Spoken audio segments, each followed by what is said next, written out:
बेळगाव येथील येळूर रोड अष्टविनायक नगर येथे नव्याने निर्माण करण्यात आलेल्या अष्टविनायक मंदिराचे उद्घाटन विविध धार्मिक कार्यक्रमाने संपन्न झाला। 12 एप्रिल रोजी प्राण प्रतिष्ठापना सोहळा व कळसरोहण सोहळा पार पडला, तर येत्या 14 एप्रिल रोजी महाप्रसादाचे आयोजन करण्यात आले आहे। याचा लाभ सर्व गणेश भक्तांनी घ्यावा असे जीर्णोद्धार कमिटीचे अध्यक्ष बाळू गुरव यांनी विनंती केली। नमस्कार, मी जीर्णोद्धार कमिटीचा अध्यक्ष बाळू गुरव बोलतोय। गेले 2 वर्ष झाले आमच्या मंडळाच्या सर्व कार्यकर्त्यांनी व आम्ही सर्व लोकांनी व गल्लीतील सर्व नागरिकांनी हे मंदिर जीर्णोद्धारचं काम हाती घेतले होतं। तरी 9 तारखेला या मूर्तीचा आगमन सोहळा झाला।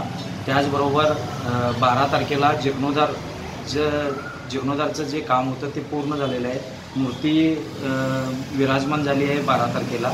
त्याचबरोबर 14 तारीख सर्व नागरिकांना विनंती आहे की 14 तारीखला महाप्रसादाचं आयोजन केलं आहे मंडळाच्या वतीनं।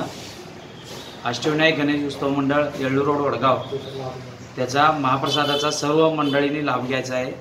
तरी मंडळाच्या सर्व कार्यकर्त्यांचं व सर्व भक्त मंडळींचं आम्ही मनापासून धन्यवाद सांगतो की ह्या मंदिराचा जे एकंदरीत जे मंदिर उभारले आहे त्याचं इंजिनिअरिंग काम विशाल टकेकर त्यांनी येळूरला असतात, त्यांनी त्याचबरोबर आमच्या गल्लीतील बसवंत गडकरी हे सुद्धा थोडंफार इंजिनिअरचं काम थोडंफार त्यांनी पण केलेलं आहे।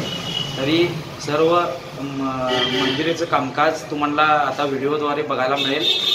आणि एक दुसरं म्हणजे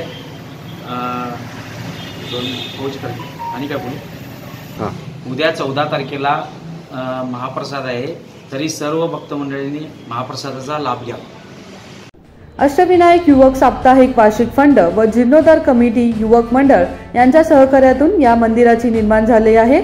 या मंदिराला अनेकांनी मदत केल्यामुळेच हे कार्य सिद्धीला गेल्याचे मंडळांनी सांगितले।